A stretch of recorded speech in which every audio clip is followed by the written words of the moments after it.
Start किया था? Roscoe pound की थ्योरी। जेरमी बेंथम हो गई हैप्पीनेस वाला। ऑस्टिन क्या था? कौन सी थ्योरी थी? कमांड। कौन सी थ्योरी थी?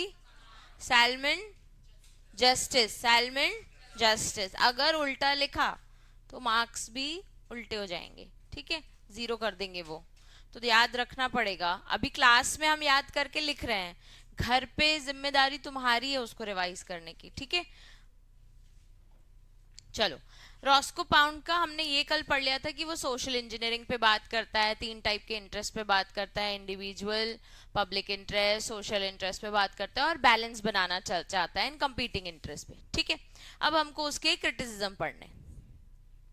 सबसे पहला क्रिटिसिज्म है interest can be created by law. सबसे पहला क्रिटिसिज्म क्या है?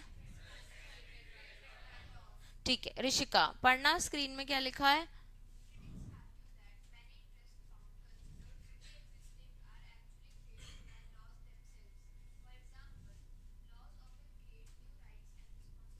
क्रिटिक्स ने उसको ये बोला, भाई तू जिस इंटरेस्ट की बात कर रहा है ना वो ऑलरेडी एग्जिस्ट करते हैं, तो तू ज्ञान मत दे, ठीक है। There are lot of interest जो प्री एग्जिस्ट करते हैं। लॉ ने बहुत सारे राइट्स ऑलरेडी बता चुके हैं। जो नया लॉ है, अगर तुम्हें स्टडी ऑफ लॉ पढ़ना है तो भाई नए लॉ के हिसाब से नई रिस्पॉन्सिबिलिटीज और नए राइट्स की बात करो। अगर तुम कह रहे हो कि प्रोटेक्शन, सेफ्टी, फ्रीडम, तो ये हमारे कॉन्स्टिट्यूशन में ऑलरेडी है। तो पहली चीज कि interest can be created by laws, critic ने उसको बोला कि ये प्री एग्जिस्ट करता है, तो तुम जो बात कर रहे हो that is something not new, ठीक है।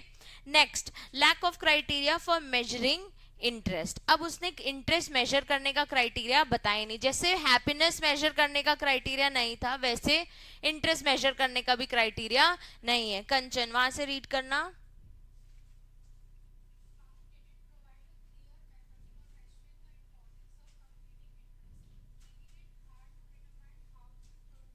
Prioritise them. उसने क्लियरली कोई भी तरीका, कोई भी मेथड नहीं बताया कैसे इंटरेस्ट मेजर करना है, तो इट इज वेरी डिफिकल्ट कि हमें किसे प्रायोरिटी देनी है। हम इंसान का सोचें, हम सरकार का सोचें, कि हम सोसाइटी का सोचें, ये बैलेंस करना उसने बोल दिया। लेकिन फिर भी कहीं ना कहीं किसी ना किसी को प्रायोरिटी देनी पड़ेगी, तो उसने उस चीज को मेथड क्लियर नहीं किया, ठीक है। पहला वाला क्या हो गया बच्चे? Created by laws. There are pre existing laws जिसमें ये चीज ऑलरेडी गिवन है। दूसरा वाला क्या है? Lack of criteria for measuring interest. उसने कोई मेथड नहीं बताया और ना ही उसने प्रायोरिटी कैसे डिटरमाइन करें वो चीज हमको क्लियर आउट करी। थर्ड, ओवर एम्फोसिस ऑन जजेस। ईशा रीड करना।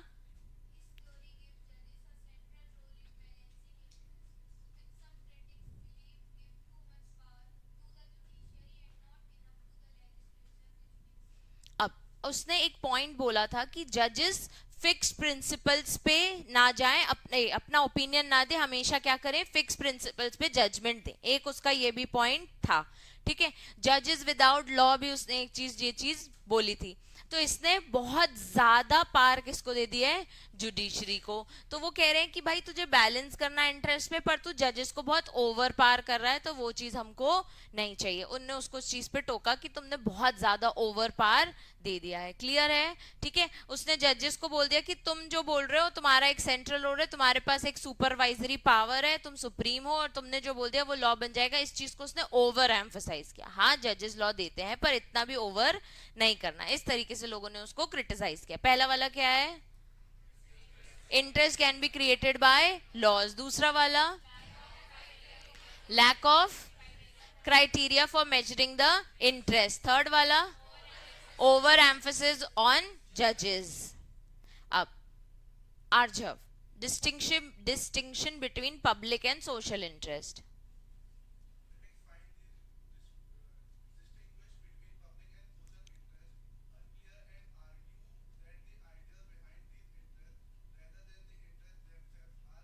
What really matter. ते कोई अंश समझ नहीं आया था, है ना।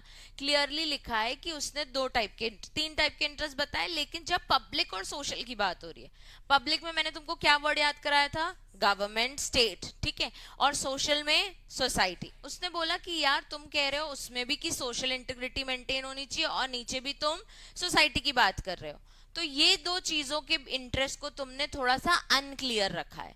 भाई इंडिविजुअल इंटरेस्ट तो हमको समझ आता है, लेकिन पब्लिक और सोशल कहीं ना कहीं दोनों सिमिलर वर्ड हो रहे हैं, तो इसको तुमने अनक्लियर किया है।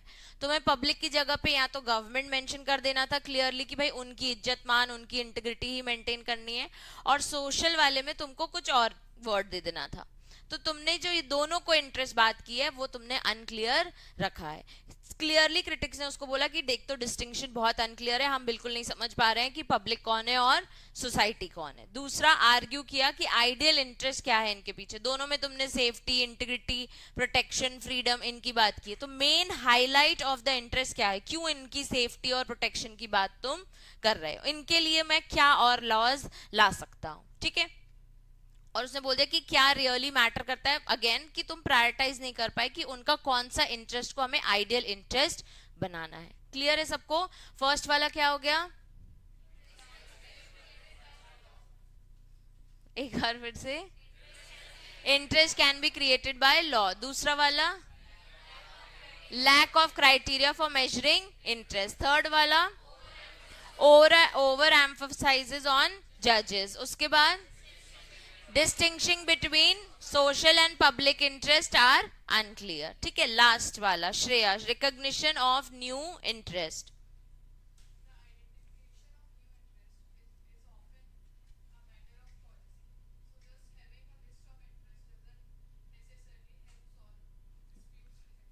अब अब कभी कभी क्या होता है, नई चीजें भी आ जाती हैं, जैसे अब इंफॉर्मेशन टेक्नोलॉजी पहले सिर्फ कंप्यूटर्स की बात करता था, फिर धीरे धीरे डिजिटल सिग्नेचर्स पे बात करने लग गया, फिर और धीरे धीरे धीरे धीरे अब एआई आ गया उसके अंदर। तो नए नए चीज हम अडेप्ट कर रहे हैं। तो हर बार तुमने एक इंटरेस्ट अगर डिफाइन कर लिया तो हम उसी इंटरेस्ट के दायरे में ही लॉ बनाएंगे। तो तुमने न्यू चीजें जो एंटर करने वाली है उसके लिए तो कुछ बोला ही नहीं, उसको तो रिकॉग्नाइज किया ही नहीं। तो हर बार तुम्हारे इंटरेस्ट डिफाइन करने से डिस्प्यूट सॉल्व नहीं होगा। तुम्हारे जो डिफाइंड इंटरेस्ट और उतने ही लॉ बन गए, तो कोई नई चीज आएगी तो वो चीज उसको बैलेंस नहीं कर पाएगी, ना ही वो चीज हमको एक्चुअली वो लॉ हेल्प कर पाएगा। तो तुमने नए रूल्स, नए रिकॉग्निशन, नए रिस्पॉन्सिबिलिटीज को बिल्कुल भी रिकॉग्नाइज नहीं किया। तो रिकॉग्निशन ऑफ न्यू इंटरेस्ट, इस चीज पे तुमने बात करी ही नहीं। न्यू इंटरेस्ट के लिए नई पॉलिसीज लगती हैं, वो चीज तुमने कहीं पे भी कंसिडर नहीं किया है। ठीक है। You have only defined individual, public और social. Any kind of new interest तुमने कहीं मेंशन किया ही नहीं है। ठीक है।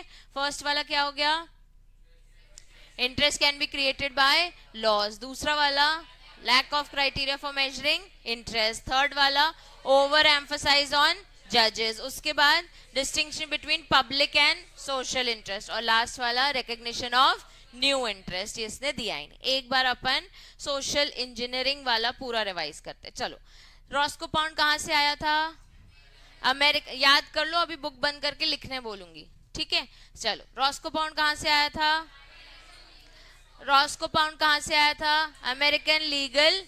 उसने कौन सी थ्योरी दी, सोशल इंजीनियरिंग। कौन सी थ्योरी दी, ठीक है। उसके बाद उसने बिलीव किया कि 3 टाइप के इंटरेस्ट होना चाहिए और उनको हमें बैलेंस करना चाहिए। अब की पॉइंट्स क्या है, सबसे पहला उसने क्या बोला, सोशल इंजीनियरिंग। सबसे पहली हेडिंग क्या है, उसने इंजीनियरिंग और लॉ को एक कंसिडर किया। किसको एक कंसिडर किया, जैसे इंजीनियर्स बिल्ड करते हैं स्ट्रक्चर, वैसे ही वो चाह रहा है कि लॉ भी कंस्ट्रक्ट करे न्यू इंटरेस्ट के लिए न्यू लॉ। ठीक है। अगेन, अब एक बार मैं जो बोल रही हूँ वो याद करो। ठीक है। He compared role of lawyer and an engineer. He compared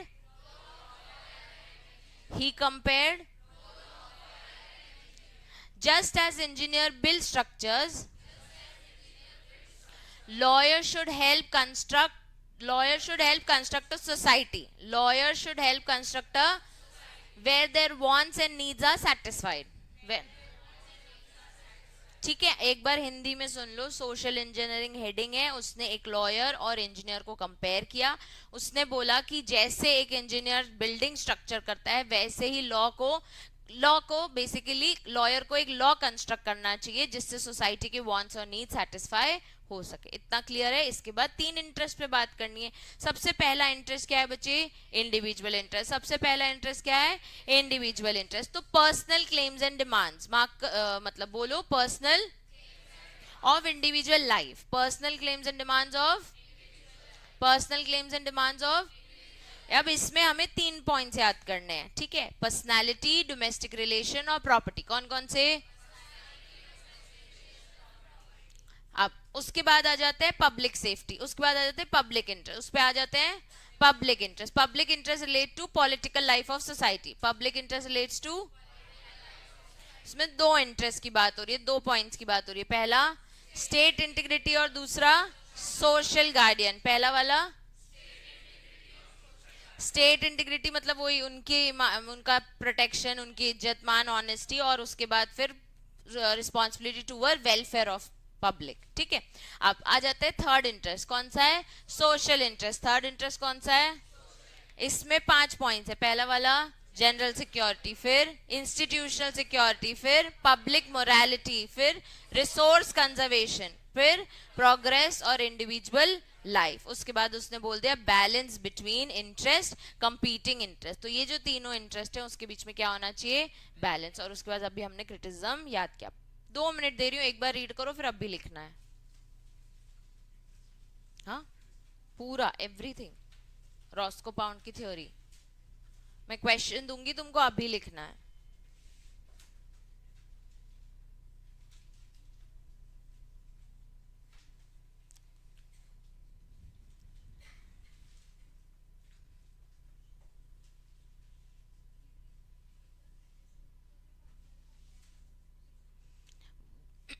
जब रॉस्को पाउंड ने ये बोला कि 3 इंटरेस्ट पे बात करेंगे हम, तो लोगों ने उसको क्रिटिस किया कि तुम बोल रहे हो इंटरेस्ट से लॉ बनाना है, लेकिन जो तुम इंटरेस्ट बोल रहे हो ना उस पे कुछ लॉज ऑलरेडी एग्जिस्ट करते हैं। तो अगर तुम बोल रहे हो इंडिविजुअल की प्रोटेक्शन के लिए लॉ बनाओ, इंडिविजुअल की फ्रीडम के लिए लॉ बनाओ, तो भैया ऑलरेडी इस पे लॉ है। तो हम नए लॉज क्यों बनाए इस चीज पे जो ऑलरेडी इंटरेस्ट पे बात कर चुका है? ठीक है।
डन।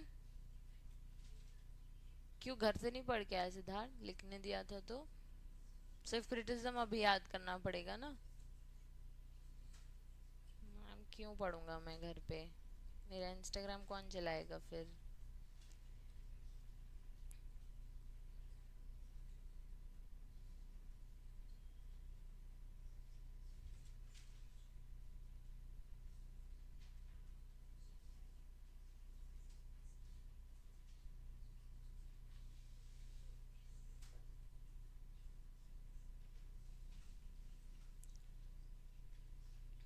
चलो बुक्स, पेज पलटो, पेज पलटो। ऋषिका अभी याद हुआ है क्लास में तो आई थिंक लिख पाओगी। फ्रेशली पढ़ा है आज हमने। ये पेज भी पलट दे शुभम। यही नोटबुक में लिखेगा ना, पीछे लिख ले, कोई दिक्कत नहीं है। बाप रे, तुम लोग इतना ठुस ठुस के क्यों बैठे हो पीछे? अभी तो दोस्ती यारी में बहुत ऐसे चिपक गए हैं सब ऐसे आपस में। अब देख देख के लिखोगे एक दूसरे का, नहीं? वहां राघव से स्टार्ट होएगा। तीन लोग थोड़ा पीछे चले जाओ ना अभी के लिए बस। शुभम थोड़ा सा शिफ्ट होना, जरा सा जगह दो कृष्णा को। हाँ,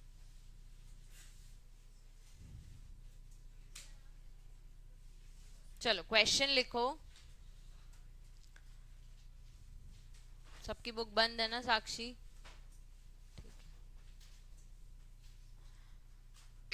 क्वेश्चन लिखो।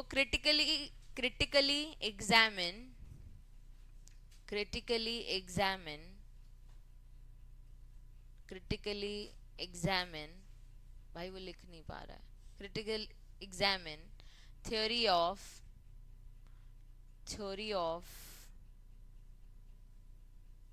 Roscoe and his interests, theory of Roscoe and his interest. Also, also explain criticism to his theory. Also explain criticism to his theory. Also explain criticism to his theory. हो रहा है 10:30 शार्प। ठीक है, 10 minute दे रही हूँ, लिखो।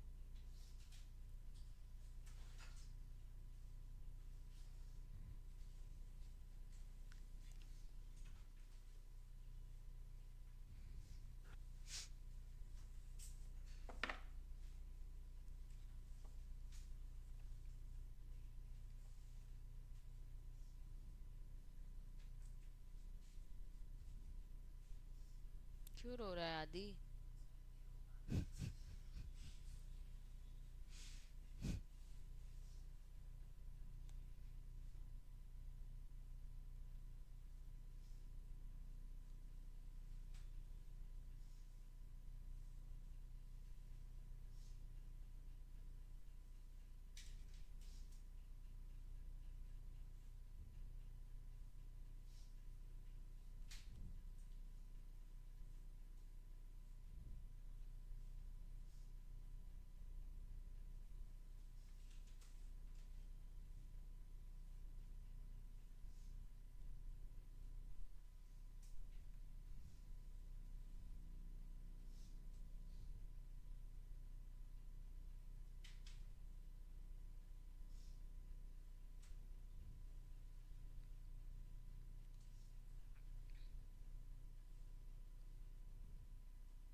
5 minute और, हाँ.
Last 4 minutes.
सीएस का एग्जाम क्रैक करना है बिना मॉड्यूल के पॉसिबल नहीं है, और पूरे इंडिया में मॉड्यूल से सिर्फ सीएस दुनिया पढ़ाता है.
Last 2 minutes.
नहीं बन रहा. किसके? किसका? किसका थर्ड पॉइंट? हाँ, बैलेंसिंग वाला था ना, कंपीटिंग. उसके पहले इंटरेस्ट है तीनों. Social interest. वाह शुभम, तेरे को तीनों इंटरेस्ट के नाम याद नहीं है। पढ़ता नहीं है ना शुभम तू? मैंने तो अभी याद कराया ना। क्रिटिसिज्म का दूसरा वाला, वो मेजरिंग वाला पॉइंट।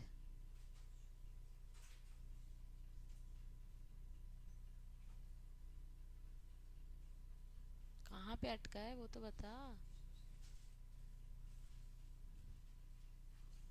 सोशल इंटरेस्ट के अंदर 5 पॉइंट थे। Progress, individual life.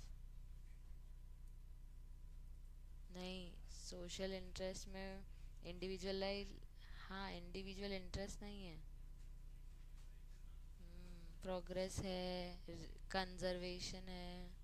हाँ, इंस्टीट्यूशनल सिक्योरिटी, मोरालिटी। सिर्फ हेडिंग हेडिंग लिखेगा नहीं।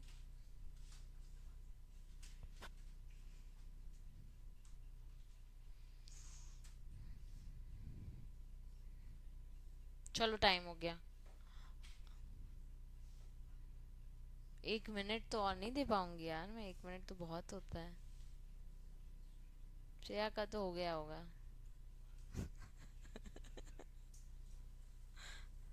ऋषिका थोड़ा बना।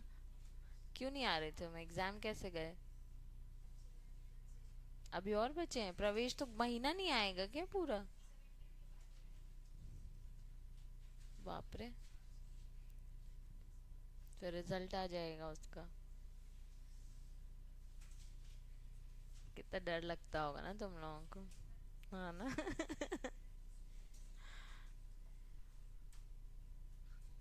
हो गया। चलो, परफेक्ट बैठे हो, आगे पीछे दे दो बस। तुम दोनों आपस में, तुम चारों आपस में एक्सचेंज कर लो, जल्दी कर लो।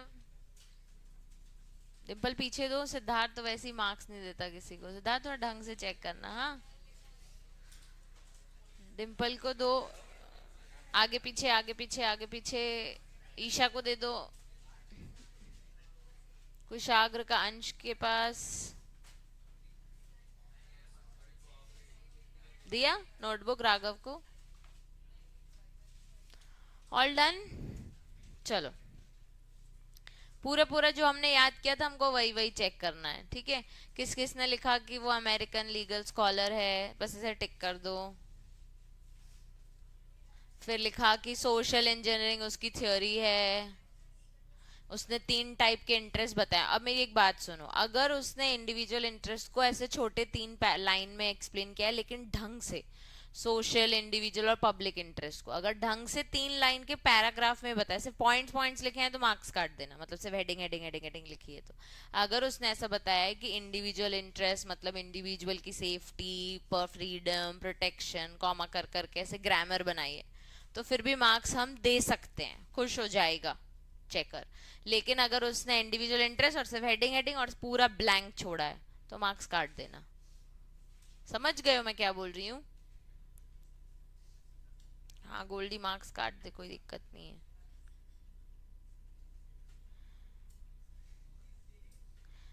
देने कितने अभी, मतलब मार्क्स कट कर देना, ठीक है। इतना समझ गए? तीनों इंटरेस्ट के नाम लिखे हैं, सबने हेडिंग लिखी है, किसी ने नहीं लिखी है तो मुझे बताओ कि मैम इसकी बुक में तो ये नहीं है। मतलब सार्थक का है तेरे पास? सिर्फ इंडिविजुअल इंटरेस्ट, पब्लिक इंटरेस्ट ये, और आगे अंदर का पहले वाले के 3 पॉइंट्स नहीं लिखे? पर्सनालिटी, डोमेस्टिक, उसके अंदर का भी लिखा है, ठीक है, टिक मार्क कर दो। नहीं, नहीं, मत देना। अगर किसी ने ऐसा लिखा है personal claims and demands and individual life, उसके बाद फिर लिखा है कि सोशल इंटरेस्ट मतलब पॉलिटिकल लाइफ, सोसाइटी वेलफेयर और पॉलिटिकल लाइफ, ऐसे एक्सप्लेन किया है तो उसको अच्छे मार्क्स देना। और गरिमान, गरिमा ने कुछ नहीं लिखा है ऊपर ऊपर का, मतलब सिर्फ हेडिंग हेडिंग, अंदर कुछ भी नहीं लिखा, अंदर पॉइंट्स भी नहीं लिखे, काट दे। बैलेंसिंग कंपीटिंग इंटरेस्ट जिसने लिखा है उसको tick mark. Balancing competing interest लिखा है? हाँ, लास्ट पॉइंट ही है ये। अपना अपना चेक करो ना, मत मत बताओ कहाँ लिखा है क्यों लिखा है। सार्थक तू अपना देखना। क्यों पूछ रहा है उससे? वो तेरे से पूछ रहे हैं क्या मार्क्स देने से पहले?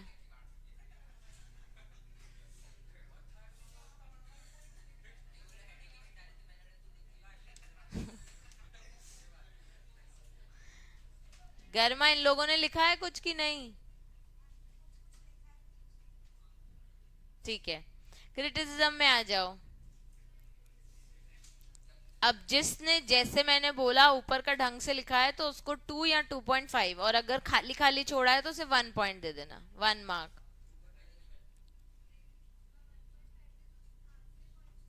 एक्सप्लेन, हाँ ठीक है, 1.5। कृष्णा ऐसे क्यों किया तूने? आधा अधूरा एक्सप्लेन। इसने कैसा किया है आर्जव ने?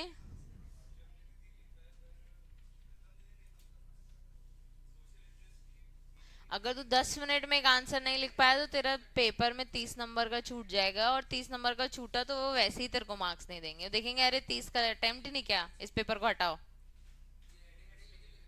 हाँ, किसने? क्रिटिसिज्म में? ठीक है, 1 नंबर बस दे दो। जिसने सिर्फ हेडिंग लिखी है उसको बस 1 नंबर दे दो, और जिसने हेडिंग को अच्छे से एक्सप्लेन किया है, भले 1 लाइन में ही, लेकिन ढंग से ग्रामर ढंग से एक्सप्लेन किया, उसको पूरे 2.5 दे दो। हाँ, 0.5।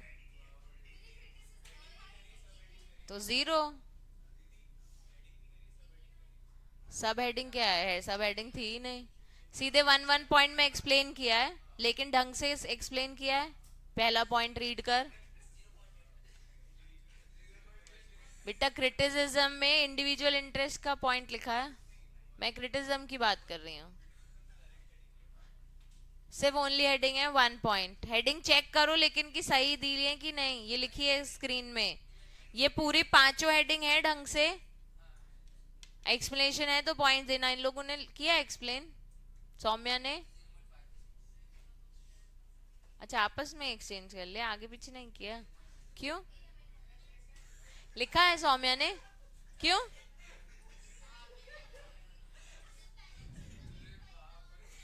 क्रिटिज्म लिखा ही नहीं तो मार्क्स भी दोनों को ही नहीं मिलेंगे। दोबारा देना है एग्जीक्यूटिव? हाँ हाँ बोल रही सो। जून अटेम्प्ट देना है। किसका चेक नहीं हुआ? चलो ठीक है। शुभम, शुभम ने कैसा लिखा है? की पढ़ते ही नहीं है, क्लास में भी खोए रहते हैं, बादल बने रहते हैं यहाँ पे। आरुष ने? साक्षी? क्यों नहीं लिखा तूने? अभी तो जोर जोर से याद कराया, कल भी जोर जोर से बोल बोल के याद कराया तो भी नहीं कर रहा है। घर पे कर लेगा याद। शुभम और आरुष, और किसने छोड़ा है? याद नहीं हुआ है? तुम दोनों ने भी क्रिटिसिज्म नहीं लिखा, और किसने क्रिटिसिज्म लिखा ही नहीं? हेडिंग लिखी है उसको नहीं बोल रही हूँ। तुम 10 मिनट में अगर एक आंसर नहीं लिख पाए तो तुम समझ लो कि तुम पेपर तो क्लियर नहीं कर पा रहे हो, फॉर श्योर। टाइमिंग इश्यूज रहेंगे ही, उसी चीज की तो हम इतने दिन से प्रैक्टिस कर रहे हैं। तुमको पता है 8 मिनट से तुम्हारे पास एक आंसर निकली एक्चुअल में, और उसका तुम्हें टारगेट करना पड़ेगा 6 मिनट्स, कि 6 मिनट में मेरा एक आंसर हो जाए। 26 27 क्वेश्चन होंगे, तो तुम तो 10 मिनट में भी नहीं लिख पा रहे एक आंसर। स्टार्टिंग से ही, तभी तो 8 को 10 मिनट दे रही हूं मैं, उसमें भी 11 मिनट हो ही गए थे, 1 मिनट और 1 मिनट और। समझ रहे हो तुम लोग टाइम की कीमत? नहीं पेपर पूरा हुआ तो वो डिसअपॉइंट हो जाता है चेकर कि अटेम्प्ट ही नहीं कर पाया है। फटाफट फटाफट ओन वर्ड्स में एक्सप्लेन कर सकते हो इस चैप्टर में। लास्ट थ्योरी, इसके बाद मैं इतनी मेहनत नहीं करवाऊंगी तुम लोगों से। नोटबुक खोलो।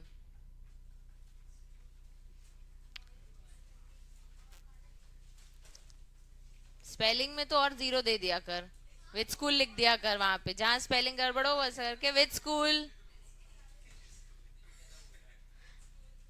आंगनवाड़ी? कौन सा स्कूल बोल रहा है? वैसे कौन से स्कूल से हो तुम लोग? Little World. शुभम? केवी। कहाँ, कौन से स्कूल से आदि? एक्चुअल स्कूल बताओ। आदित्य कॉन्वेंट। अरे तो बोल तो यार। तरिश्का कौन से स्कूल से? गरिमा स्कूल नहीं गई? कौन से? केवी।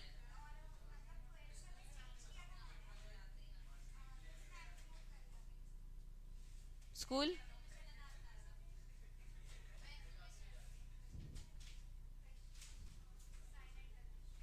यही है, जबलपुर में है स्कूल। वही तो। सार्थक स्कूल पूछ रही हूँ यार। जॉय? अच्छा, सुना ही नहीं दे यार। लिटिल किंगडम ऐसे, लिटिल किंगडम को भी तूने और लिटिल बोला है ना। पलक, पलक तुम्हारी प्रिंसिपल है? हाँ, पलक तुम्हारी प्रिंसिपल का नाम है ना? तो स्कूल की डायरेक्टर है ना। दोस्त है मेरी।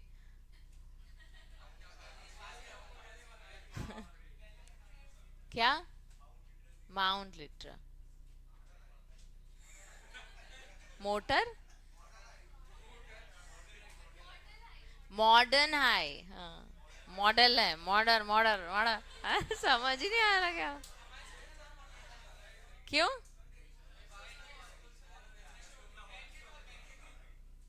यार अशोका हॉल आई नो यार, it's a good school.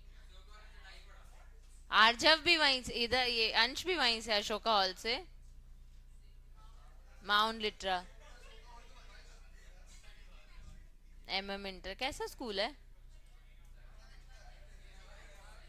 Kanchan? Little World? Saint Joseph? Goldy? सच में केवी से पढ़ा है? और कौन था केवी में तुम्हारे स्कूल में? था ये? दिखा नहीं तो उसको स्कूल में। सिद्धार्थ? कौन से स्कूल से? स्टेम फीलिंग। डिम्पल? चलो। हम्म। मेरा भी convent. Saint Joseph convent, not Aditya convent. मैंने क्राइस्ट चर्च में भी पढ़ाई की और जेवियर्स में भी, 3 स्कूल में पढ़ चुकी हूँ। हाँ, सदर वाले में। चलो लिखो। Hans Kelsen theory. Hans Kelsen theory.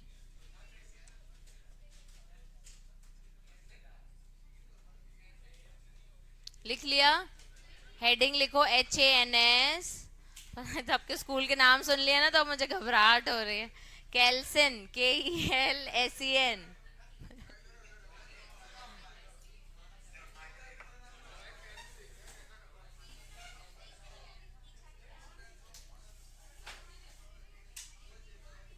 भाई तू, है ना? चलो लिखो हैंस केल्सन, HANS KELSEN। ठीक है। थ्योरी। थ्योरी की स्पेलिंग तो नहीं बतानी पड़ेगी ना? बता दो, कोई कह रहा है। डैश करके लिखो pure theory of law. Very important. Star mark करने के लिए बोल रही हूँ, वेरी इंपॉर्टेंट। ठीक है। Pure theory of law. Screen में मत देखना, मैं जो बोल रही हूँ वो लिखते जाना। ठीक है। ही aimed to separate law. He aimed to separate law. He aimed to separate law. Screen में मत देखो, बस बुक में देखते लिखते जाओ। ठीक है। He aimed to separate law from other fields. Separate law from other fields like morality, comma, religion and ethics, comma, religion and ethics. He also believed, next point, he also believed, मतलब para में भी continue कर सकते हो, तो मैं point में लिखना है, पॉइंट में लिख लो। He also believed that law should be that law should be studied, that law should be studied independently, that law should be studied independently, comma, independently, comma, without mixing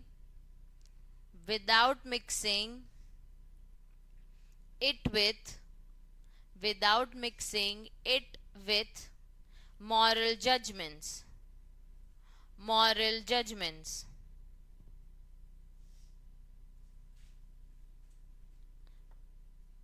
He was an Austrian jurist. He was an Austrian jurist.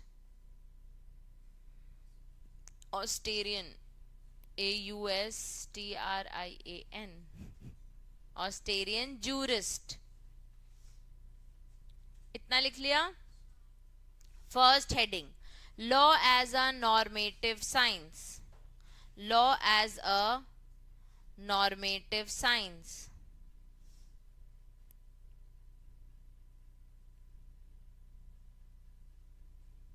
Law as a normative science, dash,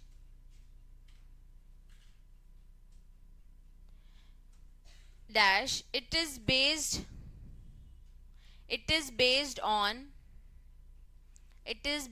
on norms slash rules. Norms मतलब rules.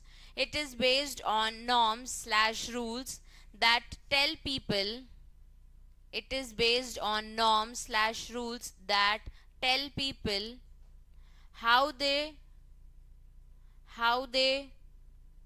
should behave, how they should behave, how they should behave, comma, unlike natural science like physics, unlike natural science like physics,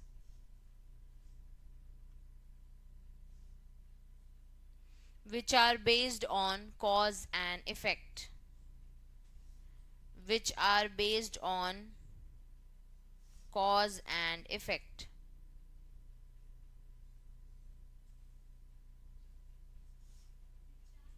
Based on cause and effect.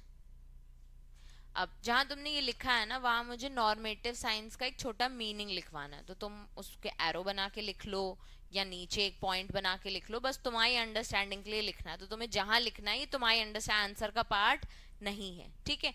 Normative science means, normative science means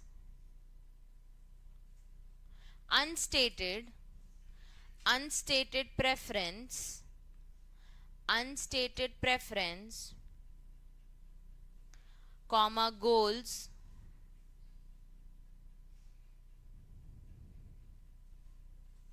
comma, goals, or value judgments, or value judgments about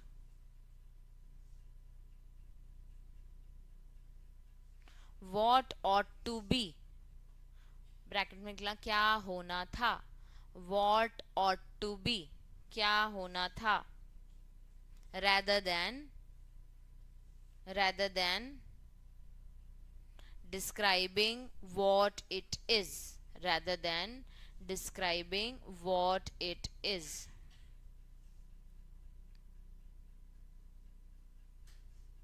लिख लिया normative science का meaning. ये answer का part नहीं है, तुम्हारे समझने के लिए है कि ये वो चीज है कि क्या होना चाहिए था, ना कि ऑलरेडी डिफाइंड चीज की क्या है.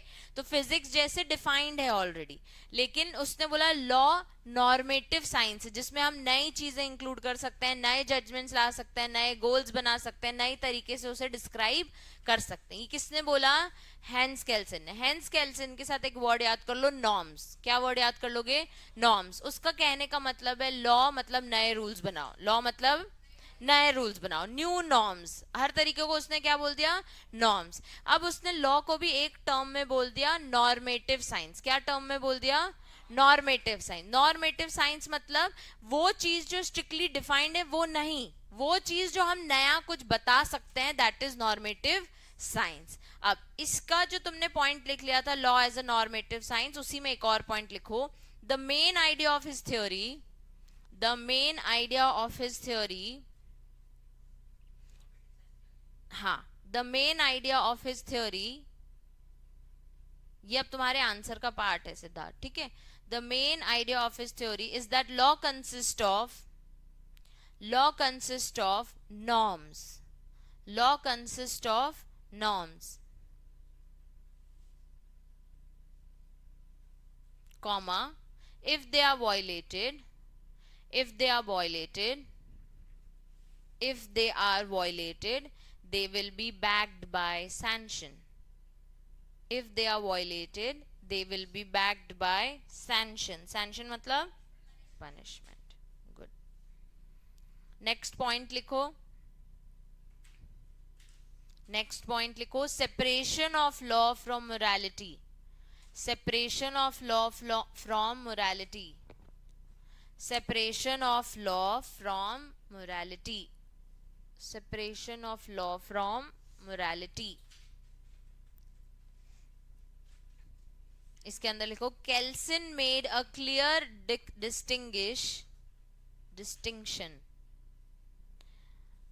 Kelsen made a clear distinction between moral norms,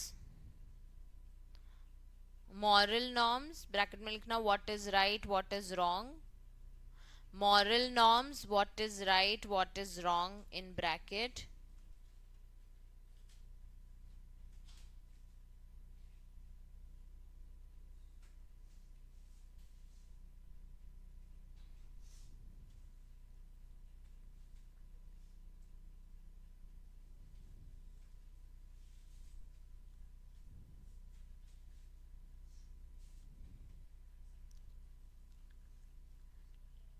and legal norms, rule of law, and legal norms, rules of law.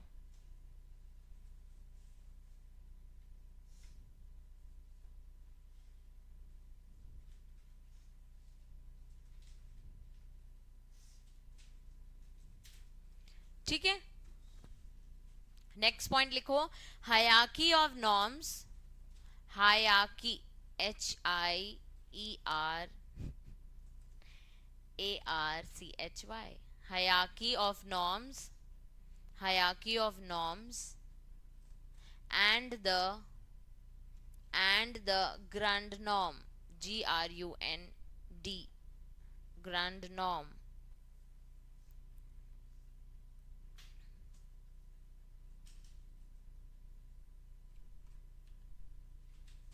Heading लिखी. अब लिखो. At the top of this hierarchy, at the top of this hierarchy, at the top of this hierarchy is the grand norm, is the grand norm or basic norm.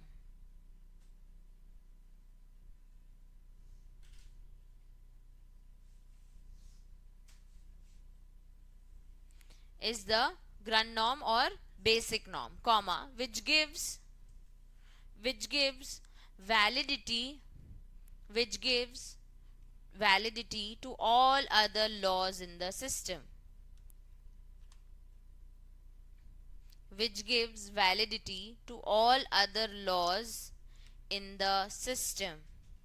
किसी को पता है हमारे सारे laws कौन से लॉ के base पे आते हैं? अपना लीडिंग लॉ क्या है? हमारा कॉन्स्टिट्यूशन. ठीक है, वो हमारे लिए ग्रैंड नॉर्म है, वो हमारे लिए क्या है? Grand norm. तो उसी को ही हायरार्की में सबसे टॉप पे किसने रखा? हैंस केल्सन. इसके लिए इसका नाम भी क्या है? Pure theory of law. और हमारे कंट्री में हम यही फॉलो करते हैं. सबसे ऊपर आता है कॉन्स्टिट्यूशन, उसके बेस पे हायरार्की बनी हुई है, उसके बेस पे सारे लॉज आते हैं. हर लॉ फंडामेंटल राइट्स को देखते हुए आता है. तो कहां से लेता है वो फंडामेंटल राइट? कॉन्स्टिट्यूशन से. ठीक है, एक लाइन बस लिख लो. The grand norm is assumed, The Grund norm is assumed to be valid without needing justification to be valid, assumed to be valid without needing justification from any higher source.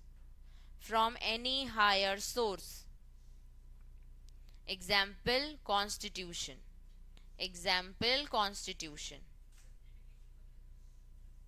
From any higher source. Example, Constitution.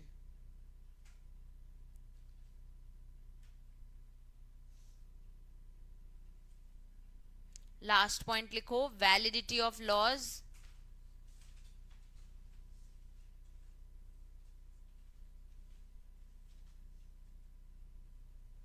Validity of laws. It is determined by its relation to the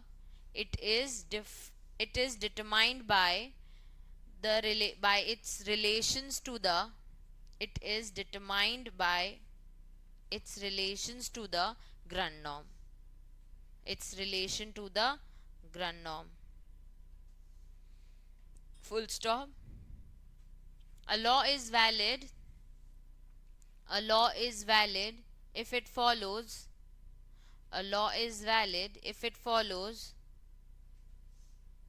the rules are set by a law is valid if it follows the rules set by higher norms up to the Grund norm.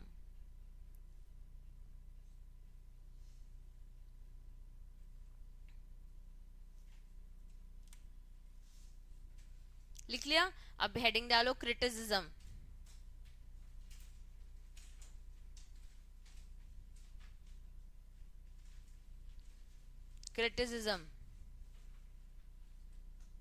Difficult to identify the grund norm. पहला वाला point, difficult to identify the grund norm.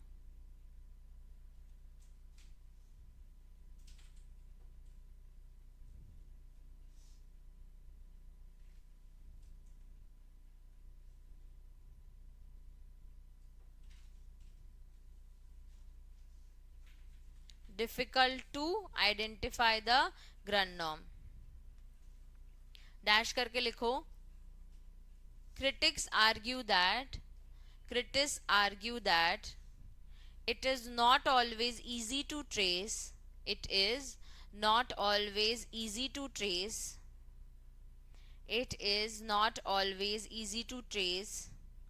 the Grund norm.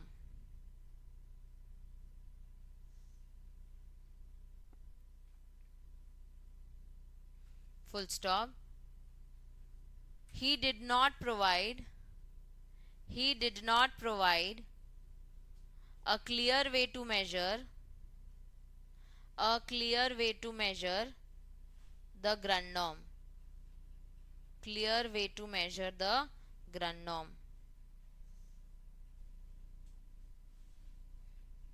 अब 2, 3, 4 बचे हैं.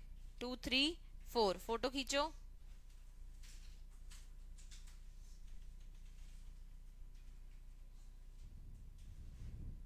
और homework लिखो.